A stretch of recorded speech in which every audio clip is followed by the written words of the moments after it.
for the player. For the big plays, Firebirds Weekly. This week's guest is Jeff Levack. Welcome to episode 13 of Firebirds Weekly, the second podcast about the Albany Firebirds. I'm your co-host, Adam Samarov, with my other co-host, Chris Sipperly, and we are with El Presidente, maybe the voice of the Albany Firebirds and the host of the award-winning podcast, Flock U, Jeff Levack. Jeff, how are we doing tonight? I'm great. Are you sure they can hear us? I think so. Can you hear me? Can we hear me? No, you me? didn't miss anything funny, Denise. No, there was nothing good. No. Other than, like I said earlier, the professionals joined the unprofessionals. And you saw it right like it. So, there we go. That was great. Because normally I wouldn't allow that, because you guys you did a great setup. You came here to me. We're at iHeart and the Fox Sports Studios right over there. Everything looks nice. The lighting's better than what I do, and then you didn't even turn the mics on. So I'm gonna let you have the professional joins the unprofessional. Yeah, nothing good to say anyway. So Not at all. So how are we doing tonight? How's camp going, and how is this? Getting ready. We got 11 days from today. We go down to Orlando and play the Preds. It's one of those weird scenarios where, like, it's I think the best way to explain it to people, it's the difference of Christmas from being a parent to being a kid. Like, when you're a kid, the days just can't go by fast enough. When you're a parent, they still can't go by fast enough, but then you probably could use 3 or 4 more to make sure everything was perfect. So it's I'm excited because of what a great roster, what a great team we've got, what a great group of guys that Coach Ware has put together. I haven't even really had a chance to go to camp. I've been doing stuff in the office. It's been insane. But no, guys look phenomenal. And when Coach Ware talks about this team, he has that exact, like, glint in his eye that you want. That he's excited to put this team together and go to war and try to win the championship for the Albany Firebird fans again. So I wanted to, my first question off the bat was, you're somebody who's been in the local media for a long time. Too long, I would say. Too long. too long. How did the opportunity to work with the Firebirds, and then in this capacity as the president, how did that come to be? So I was doing afternoon drive for ESPN, the local ESPN station, and the corporate powers that be, and we couldn't really get eye to eye after a little while. Like, there were certain things they wanted me to be able to do that I just wasn't really comfortable with. And I had been hanging out with a friend of mine, and he'd been giving me business advice, and ultimately he looked at me and went, "Hey, why don't you come work for me at Tech East?" So that was Mike Korda. And while that was going on, he ended up becoming part owner of the then relaunch of the Empire. He asked me to come in and help out over there instead of at Tech East, which made more sense. I mean, I tell you, it's a lot easier to talk smack about people running an organization than it is to help run an organization. But and then once we started there, just we won the championship in 21, with a great group of guys, and we were able to run it back in 22 with a different group, but still great. And then 23 is the year that won't be named. Well, I mean, the interesting thing that came out of 23 is, when everybody decided to go with it in 21, there was a conversation like, do we stay the Empire because they just won in 19, or Mike had the rights to the Firebirds? What do we do? And I'm in there. I'm like, listen, with all the time and energy and just the championship and what I felt on the field, it's the Empire. I tell you right now, after last year, I was wrong. I was wrong, because you saw, and people love their Firebirds. I mean, you look at it, everybody's got the gear already. It probably should have been the Firebirds from the first chance we got to make it the Firebirds, and you can feel it now. So incredibly long answer. My buddy bought the team, and I turtled my way in, entourage style. So and the Firebirds. I mean, the Firebirds have been around since the early '90s. I mean, yeah. Sip and I are both from around here, just as you are. We grew up, watching the Firebirds. So that name and that brand has a big thing here. Yeah, absolutely. So when did you kind of fall in love with the arena game? And the second part of that is, did you ever envision yourself being, the head of the snake, so to speak? I always liked it. I've always been a football fan. Like, I love football. My dreams growing up, while some kids are hitting the fadeaway and hitting the home run or whatever, mine was always running the end zone or making the big tackle. And I made a lot of stupid decisions in my life, usually diet wise, that kept that from being a real thing. But so I've always wanted to be part of the football world. I really, really fell in love with the game, during 2018, 2019, working with that version of the Empire, because the access and getting to know the guys and just when you talk about an arena football player, they're different than the NFL guys. They're different than the outdoor guys.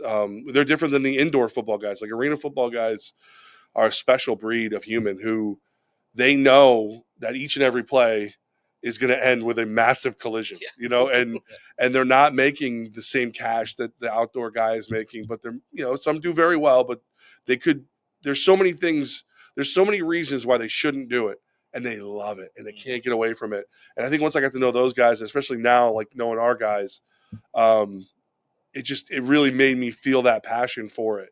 And something about that concrete building, that MVP arena, and the noise, and just the way that the flock can just fill it. It's infectious, and so I said I always liked it, but once I had a chance to help with it and help the guys, that's when I really fell in love with it. And as far as being in charge of this stuff, I'm still not. I mean, if I'm doing my job right, I'm just support staff. You know what I mean? If Benny Ice doesn't have what he needs for the computer, I'm not doing my job. If Nick doesn't have what he has for game day and whatever, I'm not doing my job. So, and if Coach Ware doesn't have what he needs for the players, I'm support staff. Like it's everybody else is way more in charge than I am. So you've seen some growth just internally too for you guys. I mean, the work, not the work or the staff has grown considerably over from where it started. So how does that change your day to day? It's easier and harder.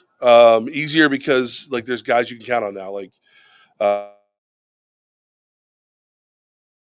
So he's got an eye for organization that I just throw it against the wall, see what sticks, and then we'll clean up the rest and we'll get where we need to go. Ben has taken a step forward with working with the media. Again, Nick with game day. Like I thought this is a guy who Nick Vernard, and I hate saying nice things about it because my phone's going to blow up with like kissies and stuff. He begged for an interview to run game day. And I'm like, whatever, dude. Come on, you're not there, whatever.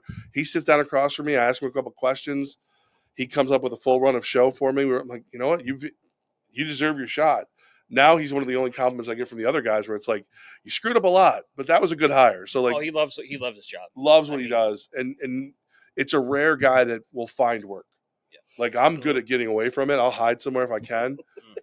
Nick will find work wherever it is. And we talked, last week we interviewed Grace Gianta. She's amazing. We've interviewed a handful of people, and all of the ones that have been kind of around the game day operations. We had Brian Radigan as the in-game show host.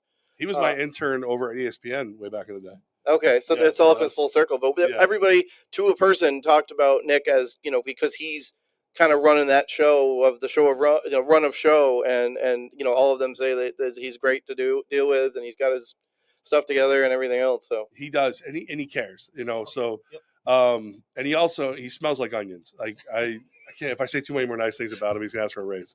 I tell you, since he got there, and we've had some great people run the show. Like it's not tearing anybody else down. I get it. It's just he vibes with what I'm trying to get done, and the more he interacts with the building, the more he learns, what works and what doesn't.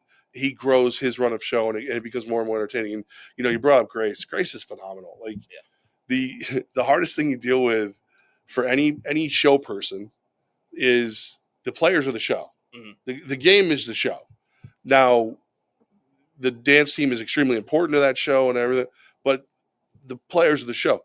She keeps that in mind while she's building stuff, and that's something that you can't teach. Teamwork. I mean, again, we've talked to different, lack of a better phrase, branches of the operation. Everybody's like, let's just get it done. Let's put on a good show. I haven't detected any, anything other than let's just do it right. It's been actually quite impressive with all the the way that people, lots of like-minded people involved. It's growing. I used to say that the world of arena football is a flame that attracts a-hole moths. Whatever light we've lit recently in the last couple years, it's our local guys are good. Our local moths are not that. Yeah. I mean, I don't So tell me what the day to day is for you as the team president. Obviously, you also have your day job here as as a sports talk show host here at Fox Sports. What is a team, the day in a life of a team president, as the season goes, but also maybe in season a little bit of what you have to do on a daily basis. no 2 days are the same. It's literally what's needed. So I also work for Belfour Property Restoration, so that's that's the day job. A man of many hats. Yeah. So, but that's I'm doing media stuff with them, so a lot of that is just making sure that any opportunity to spread the word of the good work that we're doing, that make sure that happens. Once that's done, then it's a lot of it realistically is working with partners, sponsorship stuff like that, because if we don't have, the guys ate dinner at IHOP tonight in Clifton Park. Mhm. So if I don't make friends and meet guys like Clinton, who runs IHOP, then the guys don't have a place to call home on Monday nights, and then you don't have a place to go eat dinner with them on Monday nights. Dan from Hooters on Tuesday, Lou from Cugino's. I mean, that guy's family now. So a lot of it, we don't just show up, take a check, and then hand you whatever you're supposed to get.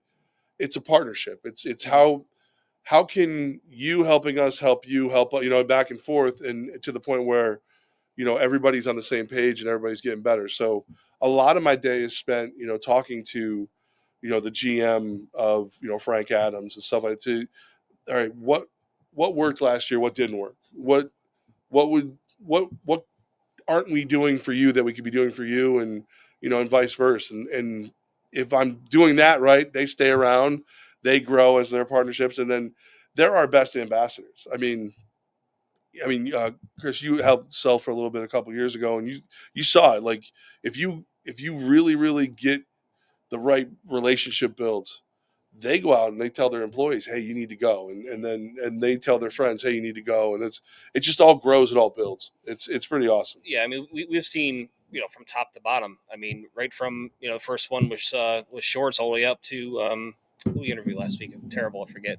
Brian. But there is a back nine. Yeah, that's right. Back nine, Was Brian. he sober? Yes, he had me on his podcast like years ago, and we were both lit by the time it was over. Yeah. He popped one. I'm like, well, if you're gonna do it, that is a different type of podcast. We're not doing that type of podcast. Well, the biggest thing I was just going to say is the amount of community investment that is spinning around this thing right now is pretty important, and it's special, quite honestly. So it's nice to see, because like people want things to get excited about to go do, and like that's another great thing about what you guys do is like we had I think it was Coach Ware on, and we had talked about what happens post game years ago, like the original iteration of the Firebirds, like whoever the coach was at that time didn't require his players to go on the field and sign autographs. It's the small stuff that really makes it work. And I know in speaking to everybody we've spoken to, that means the world. Well, and that's what it's supposed to be about. Like we're all from here, and now Coach Ware's from here. Like he moved here with his family. You don't do that unless you care. Mike Corda, Andy Gelcher. Andy Gelcher's, he lives here 365. Richie says that it's 3 local owners. All of them are about sacrifice. And when you grow any normal business, you have to be about sacrifice. Well, now you're growing something that is supposed to be built so that you can bring your kids and their kids can bring their kids. And, everyone's painfully aware of the sports history of the Albany market. We've all lost the, Albany Colony Athletics, the Albany Colony A's, the Yankees, the Firebirds left us twice. The Conquest, the this, River Rats. Like we know what this market has given, to these teams, and the goal from day one has just been let's be part of this community. Let's never have a reason that we can't be here, and obviously that a lot of that is about partnerships and ticket sales and stuff like that. That's all part of it, but we want you to want to buy that ticket. We don't want you to buy the ticket because you feel like you have to. Like we want, it's Friday the 21st and Firebirds are opening the season, and you got to be there, and that's what we want. And we want you to show up and then go, oh, I met Shorts at this thing, and there's Sam Castronova. I know him because he ate dinner the other night where I was. Like that's That's the fun of it. That's the real fun of it. And these guys deserve that recognition because of what they put out there on the field. How talk a little bit about that. You talked a little bit about the IHOP thing, but just talk about working with some of those ones in terms of partnerships a little bit, and just in terms of like you said, you work with Frank Adams or something like that. Yeah. Just how does some of that work? Like how do some of those deals work? Like, I just want to maybe partly I'm kind of trying to push on the sales staff and just talk about how great the sales staff is. Yeah. But tell me about that a little bit. What would be amazing probably to a lot of you is like Mike Korda, Andy Goucher, and Coach Ware and all. They're out making those partnerships too, because like they understand. Again, our goal is to always have that. Like, we want you to leave the room knowing that it's a win-win. So the fun part for me is sitting down with somebody like, who do we just? Oh, Coach Ware came to me with a couple places. And one of the places I'm like, oh, I've had this idea. I've wanted to do this game on the field for years, and I think they'd be the perfect sponsor for the field. And it's fun because we can draw it up. We can do it how we want to do it. And then, then we go and make sure that it doesn't violate any league rules or anything like that. But like it's everybody. It's all hands on deck. Everybody has the ability to go build a relationship in our organization. So, when I go and talk to my friends and who have businesses or are looking for something to do, okay, well, how can we do this? Like, how can we do this right? When I go and the boss here, Rob Vanderbeck, hey Rob, what can we do together? What can't we do together? How many tickets can I give away? How many tickets can I have tickets to bring clients? Can I do what? And yeah, all right. Well, how many commercials do you need? Like, that's what it's supposed to be. Mm-hmm. Obviously, I want all your money. Like, I want everybody's money all the time. Right. Because the more we have, the more we can build. But if you feel bad about spending it, I don't really want it. I don't want it, and neither does the group. Like, everybody in this group, everybody does more than one thing. Mm-hmm. So like Mike runs Belfour and he owns the team, and Andy, he owns Mohawk and he owns the team. Richie, Constantine, Scoops, all that, and the team. We want you to love working with us on multiple levels. Right. And I mean, me, I just talk. That's it. Well, you also don't go in anywhere without believing that it makes sense for both parties. Like, correct. You never go in there and say, well, yeah, I think you should do that because you're Firebirds. No, how can we? Those days are over too. Like, that's what I mean. Like, you get a lot of people who are like, they maybe they represent a local faction of a bigger company. Mm-hmm. And they'll go, oh, my company spends so much with the Bills and the Giants. Or I know they're going to jump right in. And the company comes back and goes, explain to me why it makes sense. Right. So that's like, what I mean? So it's not, and then that's the job is, okay, well, what do you need? Because again, why does it make sense? You like football, we play football. If that's enough, cool. Let's get into business together. Mm-hmm. But a lot of times it's, okay, well, why do you partner with the Bills? Well, we want the name of the community. We want to take our staff out to games. We want when people think about that night to take the family out, we want them to think about us too. Okay, well now we can roll. Right. Now maybe it's a dasher pad, maybe it's this, maybe it's a game on the field, maybe it's whatever. That's where the fun comes in. Like Best Cleaners. Best Cleaners is one of our best relationships. They've been taking care of the uniforms for the guys since I've been involved. Mm-hmm. And they keep growing the relationship with us. So it's like that's the goal is, if you're gonna be the community team, the community sport, like, you want to make sure that everybody loves it. And like, when you buy a ticket as a fan and you go as a fan, you might very well be sitting next to, like, the owner of Mohawk, the owner of whatever, and they're having just as much fun as you are, and that's perfect. And who knows? Maybe you look over and you get a deal on something. I won't blame you if you try. God knows I would. With all this talk about sponsorships, I wanted to say that we are looking for sponsors as well. If you are interested in sponsoring our podcast, which had 40,000 views and listens last month, it's the Nest News at Outlook.com. The Nest News at Outlook.com. Oh, sorry. Do you take Price Chopper Advantage cards? We might have to. We take library cards too. The library card doesn't matter. So because you brought up the uniform thing, what is the process with the league? I know you're saving that for a special time, but what is the process like? What do you have to clear? Like, is there a set of rules what the uniform has to look like with the league? And what is that process to get a uniform approved? So It's more or less a yay nay.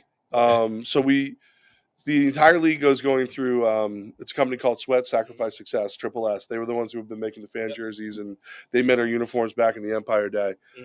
They've been growing, and then through probably a lot because of Mike Corda, and a little bit because of myself. We had league meetings in Chicago. Hector Garcia, the owner of that company, who was also part owner of the Tritons, stole my guy. I just like Hector Hector's the nicest guy on the planet. I like Hector a lot. So that's the uniform company. So basically what happens is you work with him and you get your mock-up together, and then they yay or nay. And they're never going to nay, unless you do something stupid, like if we put F birds or something, I don't know, whatever. But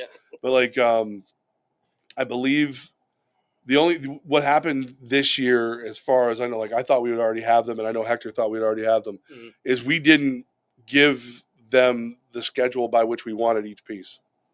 So, and it's one of and I only tell you guys that because of the fact that as much as the AF1 is, Jerry Kurz, who's been part of arena football from the RIP, and Jeff Fisher, who I don't know anybody who knows more about football than Commissioner Fisher, Gary Compton, and Christine McEwen, all these people. It's still year one of a new league. You know what I mean? Like everything that went wrong last year was a whole nother league. And that's why this year it's been so much focus on treating people the right way that I think we're moving a little slower than we normally would. Everything's gonna be fine. We're gonna kick. And it's gonna be a great season. But it's impressive to watch people who want to do things the right way do things the right way. We talked to Gary, a couple of months ago, like one of the first interviews we did, and the stuff that he does with the personnel and that kind of stuff, like you could sense it's like, okay, this is different. Like you're really getting into it a different way. He cares. Yeah, he cares. So everybody cares. He cares about the guys. He played. He cares about the guys. So he's a stickler for contracts and how they work. I totally took your uniform question. Took it where I wanted it. I know that's the answer to the question I had, because when I ran a team, the league that we belonged to went by NCAA rules. So the numbers and letters had to be a certain size, and I wasn't sure if they were that I think the only reason that we haven't had to focus on that is the style that was submitted was all set sizes as far as letters and numbers go. So those will be all the same. Like I said, I know ours look completely different than everybody else's. Good. The Tritons look great. The Predators look great, but everybody's a little bit different than the rest. Where last year they were everybody looked the same. Yeah, I agree. So all the teams owners seen what everyone else uniforms look like, or has that been kind of? Oh wait, I don't know if everybody has. I tell you, I'm very good friends with Hector. Yeah. So I can just tell you that. Yeah. I don't know if anybody else has. I think maybe. Yeah. Well, I'm just curious because I think because I like what I haven't seen it, but I think being uniquely you is important. Yeah. Yes. Well, and you want that as a fan, because I mean, listen, let's be realistic. I'm just a fan. At the end of the day, I'm just a fan. So it's when we sit down and we come. I'll be able to tell this story in better detail, but I walked into Damon Ware's office and I said, what if we did this? Do you like this when you see it on this team? And he went, yeah, I do. Get it drawn. And I was so that's how ours started and then I go to Hector and we go back and forth and we get the thing done. But I know the Predators, I think it was a very similar conversation. John Janey, Sean Knapp were in their front office. I want this and I want this. And then they talk to Hector and Hector's like, let's get crazy, but like I said, I've known Hector since 2020. We started talking on the phone. He's asked me for advice on things. I've asked him for advice on things. So I think I probably get to see stuff. I may not be. I don't know if I'm supposed to or not. So I may have just got him in trouble. How long was the process you think start to finish? 2-3 months to get it right? From design for just the design or for design was actually pretty quick. Once we knew what we wanted, he's good. The turnaround, it was slower now than it's been in the past because when we did it back in the old NAL days, when I first started working with my uniforms, there was only a couple of teams that used it. We were all it was piecemeal, a couple teams in this league, so this year it was all of us at once hitting them. like everybody at once going, here's our design. What do you got? What do you want? And then, but he's still, we'll have, I think all our practice gear, the final ship for our practice gear will be in tomorrow. Oh, good. We'll start getting uniforms. We were talking about that in the way up. Yeah. We've noticed that there was like, they're wearing pennies, and it's like it's like generic football practice. Well, and camp's always weird. Well, it makes sense. You got more guys. Right. Yeah, you get 35 instead of 24. Mm-hmm. I know our intention was to have everything before they got here, but as a wise man once said to me, you fill one hand in tension and the other one with poop and tell them which one fills up first. So my dad said that a handful of times. It was wanting poop. Yeah. To this day, if I say fill one hand with, my daughter will walk out of the room before I can finish talking. But yeah, it's been a brand new league, and we're still streamlining everything. But like, I love our uniforms. I cannot wait for everybody to see them. I cannot wait to. I'm a little sad that it's going to take a little longer to order the fan ones, because I didn't want anybody to order fan jerseys sight unseen. Yeah, I figured some people would, and I think you're going to love them. But how terrible do I feel if you order it and then you get here and you don't like it? Yeah. So we'll do those, and we'll have the opportunity for personalized fan jerseys too. So, segue streaming. Between Evergreen now that's coming up, and then obviously Vice on Sunday nights. What has it been like working with, if you have, or what about Evergreen that just got announced a couple of weeks ago? What is it like to have that ability to, for fans, let's say the Albany fans, when you guys travel to Nashville or week 1 against Orlando, they can watch the game from home. To have it set, thank God. There's points in the past where I'm just like, we'll just do it on YouTube, like bleep it. You know what I mean? Like, let's make it available, so people aren't looking for it. I've had a handful of conversations with Evergreen because this week we'll start. Hopefully by Thursday or Friday will be the first AF1 Weekly, which some fat guy's going to be the voice of. So there's your answer, Dave. I saw you like an hour ago. My apologies, we finally got to it, but there's your answer. Oh, Evergreen's great. They're phenomenal. I haven't talked to Vice. I haven't had to. I do know that they're big on production, so very excited about that. But as far as Evergreen goes, they're going to have everything. Even I think it's a week after the Vice game airs, they'll have that. So you'll be able to go back and watch every game of the season eventually on Evergreen. But operationally, it still remains the same. You still use Bo. You still. Oh yeah, he's the best. Those guys, period. That company, Bo. I just called best. Ralph, his boss. I called him Wednesday. I was on the phone with him for about 2 hours. Yep. And about 15 minutes of it was work. Yeah. Because he's down in Florida. He's like, I couldn't even wear a T-shirt today. I'm like, Ralph, it's 2 degrees. Yeah, like what are you doing? Right, shut up. Yeah, give up. No, they're great, and Bo's amazing. Our team is amazing. That building's amazing. Like, they're if whatever you need, they find a way to maybe it's not exactly the way you pictured it, but maybe that's because that's not legal. So they find a way to get you what you need, and so it was great, and that's like Bo and the team. So the production value will be just as high as it's always been. We'll lead from the front on that, like we've always done. Without a doubt. I know Bo is the one who built our score system, like the display. So, like, I believe that they've either reached out to Bo or are going to and be like, "Hey, are you okay if we just pirate that for the whole league?" Like, speaking of whole league stuff, the fantasy stuff. Yeah. Who and how are stats being recorded? All right. So I was just in this meeting not too long ago. So we have it's a company called Turbo Stats. It's gonna be league wide. It's extremely user friendly. We got a kid, Joe Grogan. He is insane. Like, he's the quietest, nicest guy you've ever met in your life. But you talk to that kid about numbers, and he's. So last year they screwed up the first couple weeks because we didn't have a company. It was ugly. Joe went back and watched every game. He did the stats. To make sure they were right. Well, I remember, that's something I would do. They handed a piece of lined paper. I'm like, oh my God. He's like, what does this mean? It's like, I don't even know what that abbreviation stands for. Yeah, that's something that I would do. I spent many years doing things like that, watching games afterwards. So brought Joe back. Now we're going to put Joe in charge of this system, Excellent. and he's going to light it up. So everybody's going to have the same system. It works on a tablet. So what we have is we have Joe on the tablet doing the input, and then we have 2 spotters. So 2 spotters who are going through, like one who's writing down the defensive stats, the offensive stats, calling them out as they go. So live updating. Sets. Live updating. That's beautiful. So right through on the Firebirds website or through AF1 website or both? It should be both. It should be both. It'll definitely be AF1, and then ours will either. I believe it'll be both. I know it's set up to be both, but after years of dealing with what I've dealt with, I don't want to promise anything. No, eventually, it'll be 100% both. Eventually, as long as it's somewhere, because I think that was a big blind spot. Well, there's 100 issues that went on last year, and that was one of. Well, that was a small group of people trying to profit from a large group of people. Mm-hmm. This is a group of people trying to build something that'll last for all time. Yeah.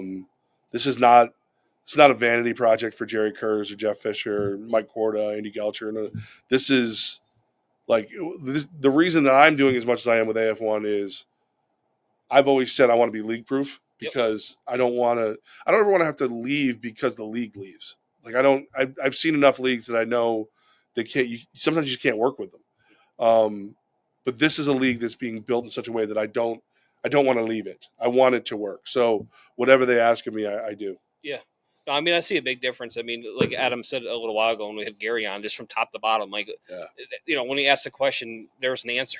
You know, I can't say that was the case all that often last year. Well, you wouldn't even get on the phone. Right. Like there's no way that group would even take the time to interact with you because they're going to get a question they can't answer. One thing I really love, and I pick on Adam, who's the head of media for us, Adam Pelletier for the league. I pick on him because the TU article where it said betrayed the fans' trust. I was like, man, I got to tell you, it took guts to put that out there because that's something you don't want to hear. But at the same time, as somebody who has to answer the questions locally, I like the accountability of this league. I want to tell the truth. I want to be like, hey, look, we know that doesn't look the way it's supposed to look. We're fixing it. We're going to take care of it. Personal accountability is really what it boils down to. 100%. It's I think for the most part, especially in this market, people understand that things happen, but it's really how you handle those things. Yep. And how genuine you are about it. Right. Or at least say something, So I really like this league. I really like. I said when you guys finally get a chance to talk to Jerry Kurz, he's the godfather of arena football. Yeah. He lives for it. You can just hear it in his voice. So it's fun. The passion, it's top to bottom now. Yeah. One question I had, we're just kind of hopping over the stones here of all the different topics because we have a lot we want to talk about. One of the things I've always wondered is, the MVP arena not only has the Firebirds, they have the Firewolves, they have concerts, they have this and they have that and that. How do you, what role do you play in terms of trying to work with, Bob Belber? I think that's how you say it. Yep. And, making sure that, hey, we got the schedule, especially this year where, oh no, last week or week before, Wilkes-Barre's out. We got to change it again. Cowards. You knew we were going to run you. You knew it. Go run a paper mill. How dare you? An office reference. There we go. What's your role in that? Communication's key. So I'm really blessed because Mike Korda and Bob Belber are usually very communicative between the two of them. And that's always been the case ever since Mike got involved. Mike didn't get into this to just go, here, you go. He's very involved, but I spend as much time as I can in their office. Bob Belber is, usually the head of the snake for that building. He's great. If you're not asking Bob for help when your back's against the wall, you're wasting an amazing resource. That guy's seen and done it all. I can vouch for that. Not to get into the nitty gritty, but things happened a few seasons ago, and he went out of his way to help me deal with what I had to deal with. So, Bob, if you're listening, thank you. What was it? I don't know. It's lights was off. Was it an intervention? No. Chris, we're all here because we love you. It had to do with the season. We listen and we don't judge. But, Oh yeah, no, that's no. I mean, everybody talks about it. Yeah. That's all I ever hear about. But then Oh, he's the best. we're kicking up the marketing a notch to make sure people know what we're doing. So I go Erin Villeneuve. She's the head of marketing for the building. She's phenomenal, and she's there to help whenever we need. Nate Nate Sims, he is the guy who he can tell you whether it can really happen or not. So hey, can I do this? Can I drop a banner? Can I do that? Can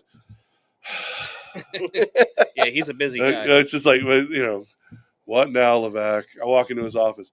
If I bring a 12-pack with me, he knows. He's like, you don't have to get me stuff. Please don't do it.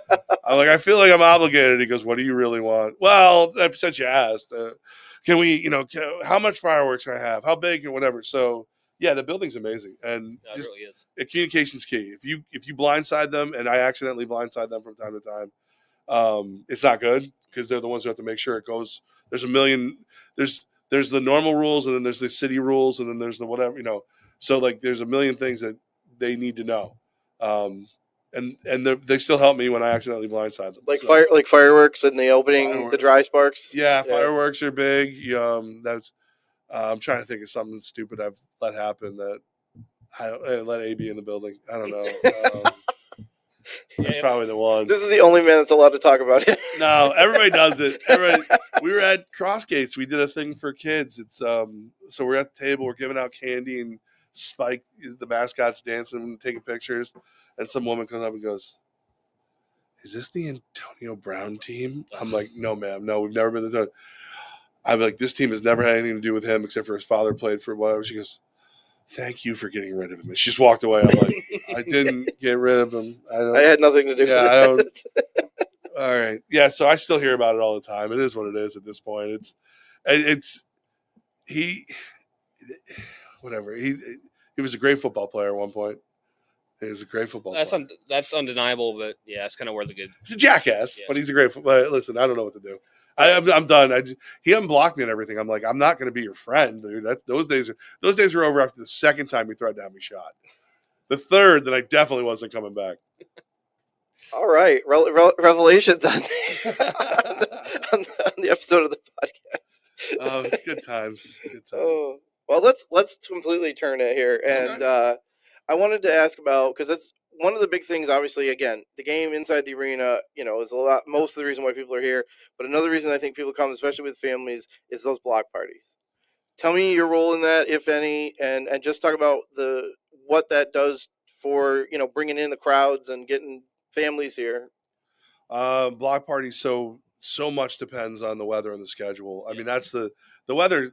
The weather is like always the number one thing. Decided we're not going to do any on Fridays. I don't want to. I get cursed enough. I don't need to be the guy who shut down Pearl Street on a Friday. Yeah, no. So we're not doing it, but we are focused on, obviously the April 13th game. That game with Billings.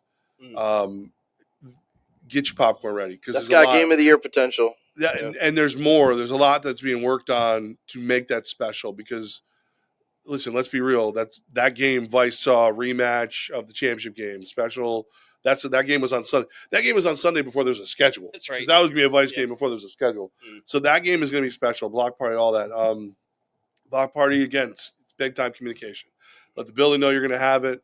What do they help me in the beginning. Learn I got to talk to the city. I got to talk to Albany PD. You need permits. You need to rent a stage. You got to get a band. Oh, permits. You get yeah, no, can't play those. Permits actually not the hardest part. Like, now that I know the people, the sweet woman down at City Hall, you call her up and, hi, Jeff, are you bothering me? Yes, ma'am, I am. And then we're set with those usually. But it's a lot of crossing T's and dotting I's that once you know how to do it, it's completely worth it. But when you learn how to do it, it's pain right in the butt.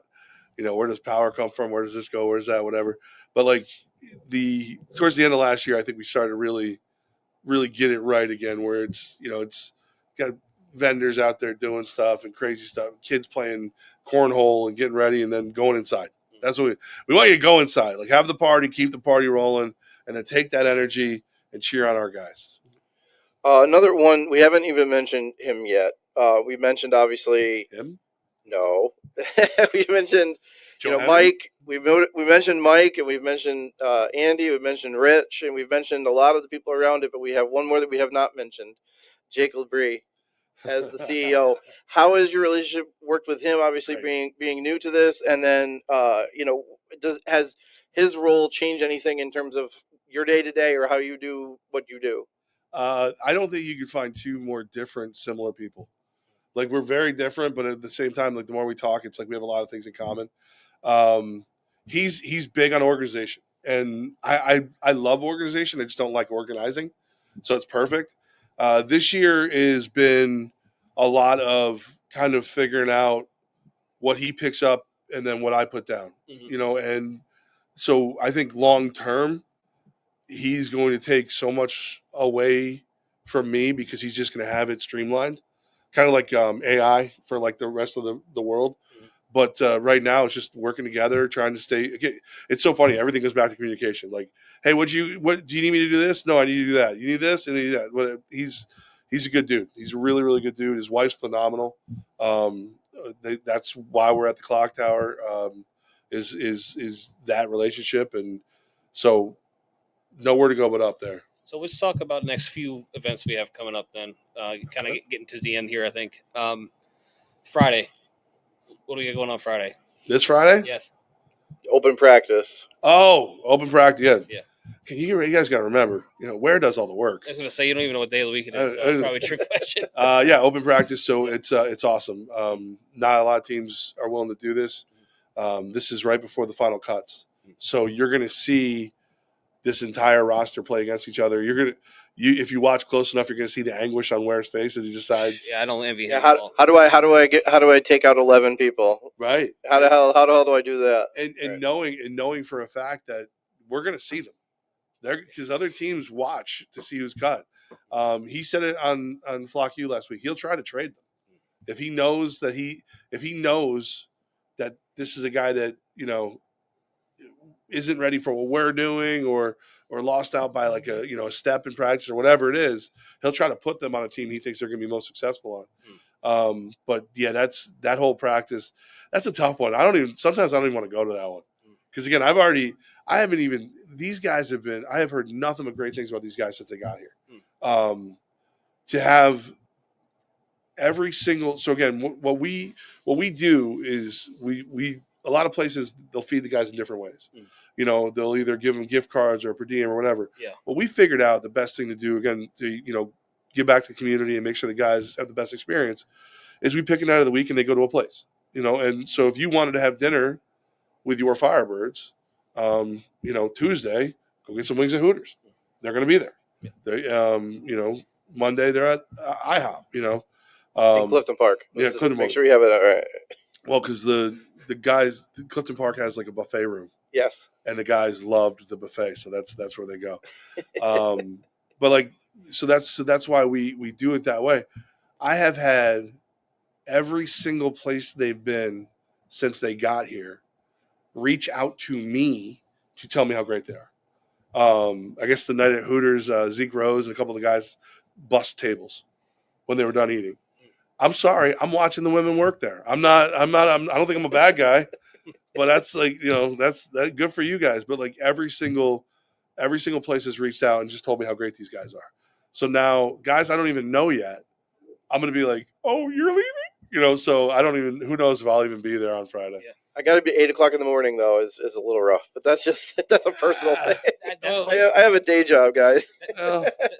Aren't you a boss or something over there? No, not at all. No, not at all. Isn't that calling sick? Don't they usually practice or even earlier than 8:00 though? Yeah. So 6 or so? they probably will. Yeah. It really depends on the day. Yep. A lot of the times I see like pre-practice will be 6:45 to 7:30. A lot of that's right now. We're not dealing with a lot of taping right now. The guys are all in fresh. So to speak. They haven't been. Nobody's been hurt yet. We're knocking on the wood table. But yeah, there's a whole. It's a regimented schedule that coach takes them through, and there's a day of the week where they work out in the pool. Yeah, I saw that. Save their joints. Yeah, awesome. I think is that new for this year? Actually, he started that 2 years ago. Okay. And then last year was 2 years ago was like randomly he'd do it, but last year because there was no bye weeks, at least in the beginning, Yeah, he was like, I have to do whatever I can to keep these, because you know how 9 times out of 10 the healthier team wins. That we proved that with not having a kicker. that was tough.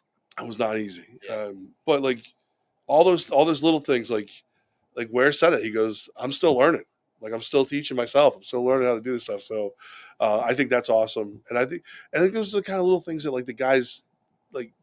All right, if I go to Albany, they care enough that day 6 is pool instead of another day of weights. And if I want to go get weights myself, I go to ABC. ABC's been phenomenal. Yeah. Oh my God, dude. I've had guys call me in the off season who don't live here and go, is there any, is that a franchise working? I'm like, no, there's just one. There's just one. So they want to, that gym is, it's a selling point. Yeah. I love it. So again, we got great partners, man. Great partners. So, and then, the 14th, game 1 against the Orlando Predators. Yes. So, obviously that's a flight from. Yeah, by the way, what's up with putting a Hawaiian shirt on me? What was that? That's his. Is that making fun of me for the cruise ship? Is that what that was? No, actually, it was more of a, I don't know. Honestly, I probably should have waited until after we come home with a victory, because I know you like to pick on John for his Hawaiian shirt. But so can we make that shirt? Because I'll wear it. I'll wear that when he's here. Full disclosure: when we first were going to have you on, I said, Adam, we got to get a shirt made for Levack. He did. Yeah, he did. And then you couldn't find size tarp. No, I just honestly, I suck at life and I forgot to do it. So. He's like, you know what it is? He knew if he showed up with too small, I'd just rip him up. And if he guessed the right size, I'd be like, "How fat do you think I am?" And how dare you? And I would try to pretend it was too small. Whatever. Oh my God. So let's talk about the Orlando thing. I know this year there's supposed to be somebody, I guess, through the league that's actually helping put together trips and things like that. Yeah. How is that going? I'll believe that when I see it. Okay. No. I'm kidding. Okay, but how is that going in terms of how does that work? Like, did you just literally somebody, or how's it worked in the past? If you've worked on it in the past, is it literally just somebody gets 40 tickets on a flight to Orlando? How does that actually work? In the past, it was a combination of Mike Corda and Suzanne Morris, who works for Andy Gelcher up at Mohawk. So Mike used to be the guy all the time. Mike's if you ever wanted a tour guide that could crush your skull with his bare hands, it's Mike. You would never guess this dude. He legitimately has the largest ring size on the entire team.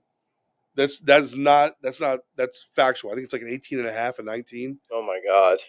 But he'll sit there and he'll get on Google Flights and he'll be like, oh, well, if we reroute, and it's. He must have hated rotary phones then. He couldn't use one. Just use a pencil. Yeah, I can't believe he doesn't smash screens on his smartphone. He's like a genius with this stuff. He can find anywhere. And then Suzanne took over a lot of it last year, and that was amazing because it's just the organizational skill of these guys is insane. So I've never had to book the flights, thank God, because the guys would end up in Saskatoon. But usually what I do is I sit down with coach and we plan the week. However, so if let's say I believe the rules are if you're going by plane, you have to be in the night before.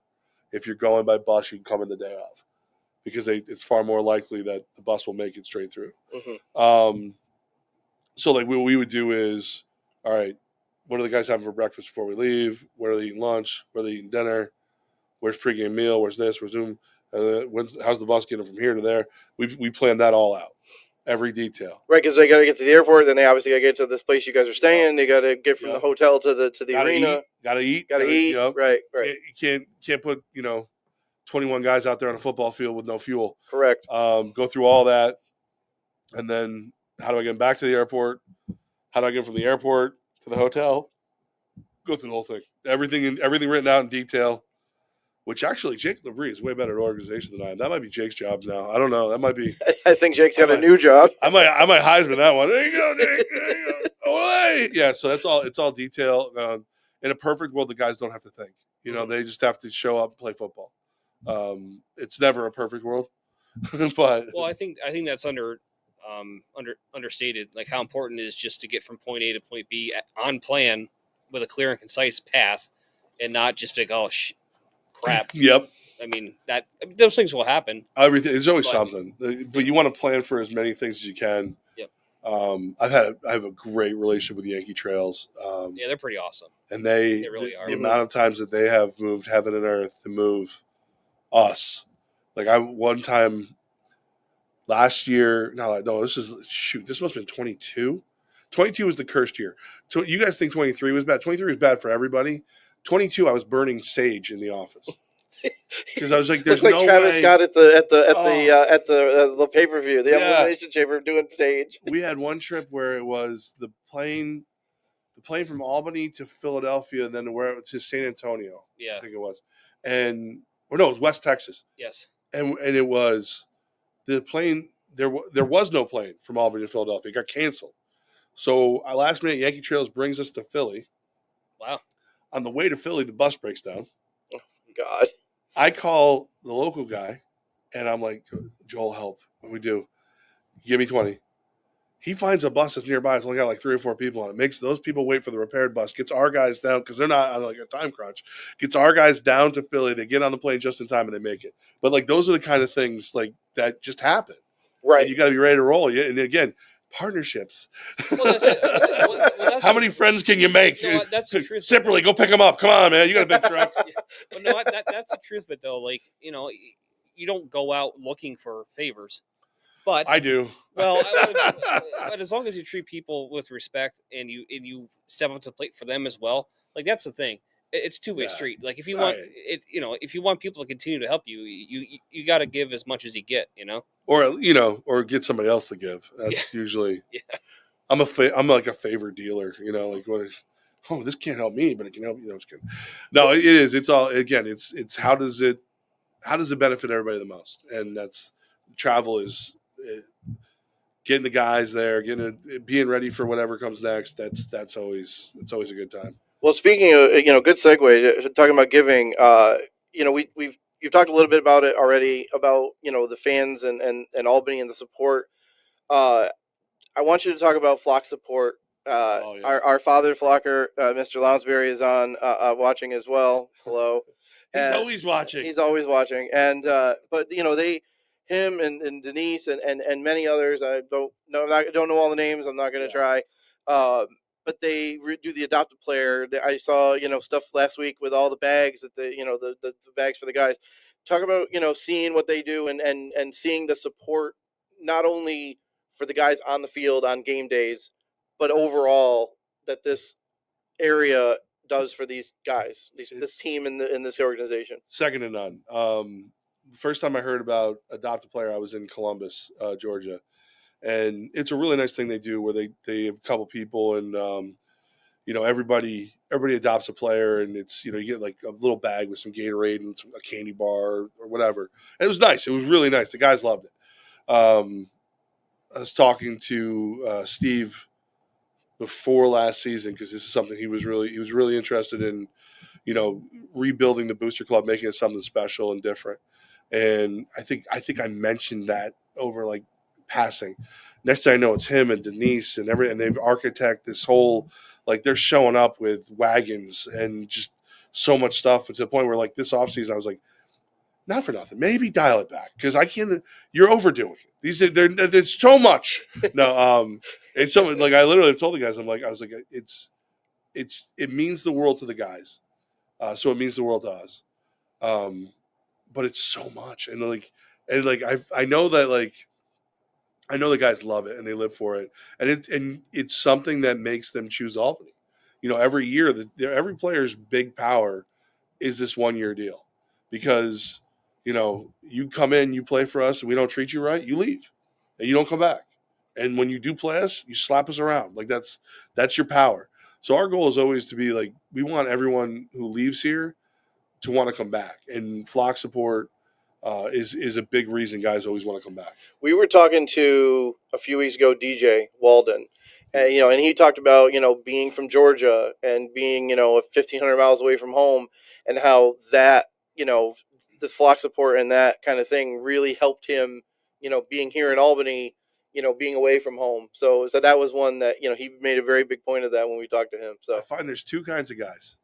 So it's because again, you're leaving home for 4 months. You know what I mean? You're gone. You get to go back on a bye week or whatever, and if you're lucky, your family can come out here, or we play close enough to them that you can see them. But for the all intents and purposes, you're gone for a quarter of the year. Yeah. So there's two kinds of guys. There's the guys like DJ who they're going to make the most of it. They're going to do, but you can tell they miss their family, and something like flock support, showing them they care. You guys taking the time to interview them, the guys like welcoming the community, that gets them from point A to point B. That gets them there. Then there's the dudes who are like, I'm at summer camp. Woo! And they, talking to you, shorts. But it means everything. They're giving up their homes. They're giving up their lives to play football for us for 4 months. Yep.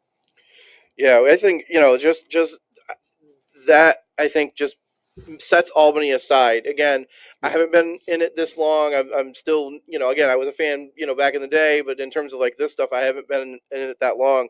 But just what they try to do, I don't see that I don't see that in other places Not to that level. at that level. No, not even close to that level.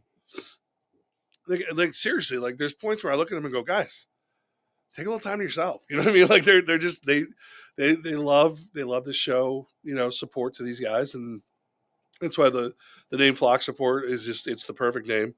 I remember when I first told Coach about it, and he's like, I don't know, sounds like a bra or something. I don't know if I want to whatever. And I'm like, and then the more these guys are around, the more they do, and they're actually gonna be a big part of running that open practice. They're helping out with that, running tables and stuff. and Steve says there's already 21 players already adopted. So right. So most of the so group 3 more.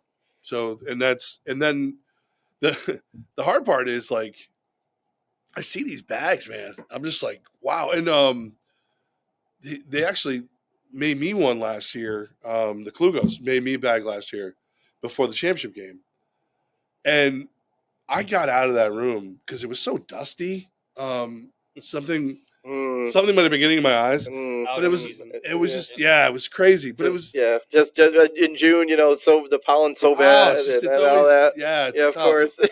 And that's that's just me. And like I live here, and this is all like normal. You know what I mean? Like that's not. I don't necessarily need someone to show me they care. I've got some people I've snowed over and fall for that, but like that meant the world to me. So I can only imagine what it means to these guys again who are away from home and beating the hell out of each other every week for our enjoyment and amusement. All right. I wanted to ask one more thing. I wanted to ask about the Flock U show that you guys do.